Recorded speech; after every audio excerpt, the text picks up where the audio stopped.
What's happening, guys and girls? Acrinator here, and welcome to this update video for the Overwatch Unanswered I did a few months ago. To refresh your memory for those who don't remember, I made a video speculating on what happens to Ecopoint Antarctica with what I believe to be accurate claims. If you haven't watched the video yet, I'd recommend doing so before going any further on this one, since a lot of what I'll be saying here will build off of that. In my previous video, I made a lot of claims, but the one that I thought was the most plausible, the one I saved for last, was that Adams was responsible for everything that went wrong in Ecopoint. The TLDW is that Adams is the only team member listed as just a researcher, as opposed to having their specific field of study listed on their pod like everyone else. As I'm sure you're aware by now, the latest animated short came out, and what else could it be about? I watched through the whole thing a few times now, picking out as much information as I could, and looking for anything to debunk or vindicate what I said before. Fortunately, nothing proved me wrong, and in fact, I even have some more claims to back up my theory. Albeit they're nothing major, but these pieces of information prove me right more than they contradict me. Forget about the whole ordeal about trying to figure out what the anomaly is. There isn't any more information about that compared to what's already in the map itself. The information that really stuck out to me pointed even further in the direction of Adams being the cause of all this. Whether they're supposed to be evil, or if this was all a giant accident remains to be seen. The first thing I was able to determine is that the map itself takes place a short time after May had awoken from her cryopod, but before she treks out to the outside world. This is mostly because the radio tower isn't damaged as we see in the later cinematic, as well as the fact that the tribute mugs May places at the end aren't there either. There's also the fact that the last battery has yet to die out in the map, but I think you get the point. The short itself opens up to May making a video log, and a man with what sounds like a British accent walks by and talks to her. This was a bit confusing to me since none of the researchers are supposed to be British. There's two Americans, so I suppose one could be a Brit that's also a US citizen? Fast forward through the story we already know, and we hit the point of tragedy, when May wakes up and realizes she's the only one who's survived. She's lost in a state of depression over the loss of her teammates, and sulks in the cryo chamber. Notice something interesting though. Adams's pod isn't in the shot at 3 minutes 30 seconds. Remember that Adams is the one I believe to be responsible for this turn of events, so isn't it curious that Blizzard decided to exclude that one pod from the scene? It would have been incredibly easy to show May from her side in order to have all her lost colleagues together, but instead they went for this.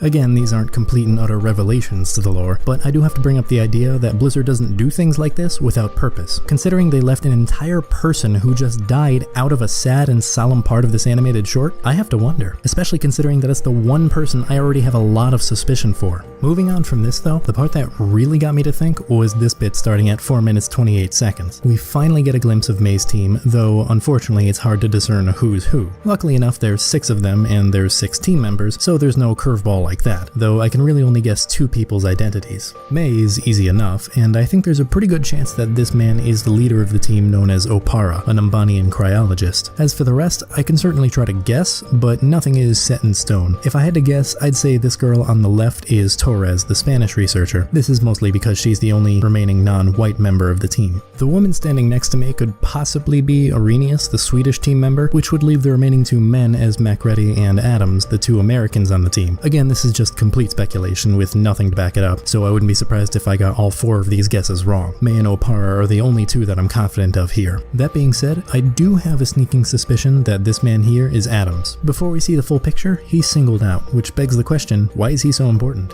In before Stylosa, O'Nickel, and literally everyone else claims he's a new hero. But seriously though, why single out just him? He's one of the 4 people we can't pin a name to, and the only other person partially in frame here is May. Again, the concept of Adams being the culprit, willing or not, comes into play. They're the only member of this team with the slightest bit of suspicion to their name. So for now, any one of these 4 singled out is going to have me asking if they're the ones responsible for all this. What's also interesting to me is that while we don't see his face, we do see a man with a British accent walking by and talking to May in the beginning of the video. I honestly can't imagine anyone else besides one of the Americans actually being British, and this could further lead to the point of Blizzard constantly referencing this one person. If I'm right about this, first and foremost, I fucking guessed it! But it would also make more sense that this all be the same person, especially if they are Adams and he really did cause whatever went wrong with the base. Maybe I'm just too far down the rabbit hole here, but it's not like this is too far-fetched. Seriously, I could be going way off hinge trying to explain how Adams is really a part of Talon or some other random shit that has absolutely nothing backing it up. Of course, that's not to say that I couldn't be completely wrong here. There were a few things that I said in the last video that are pretty much debunked at this point. For one, I said that the anomaly could have caused an EMP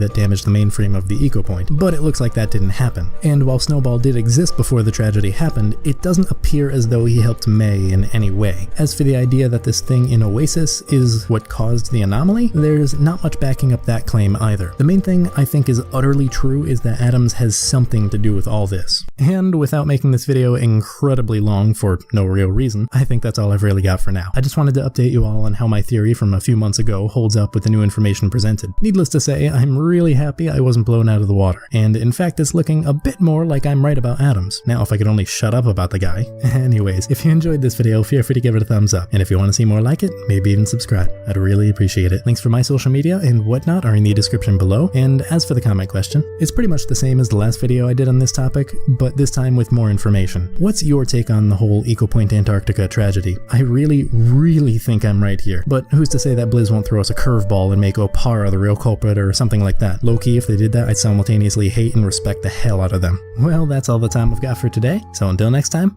don't die.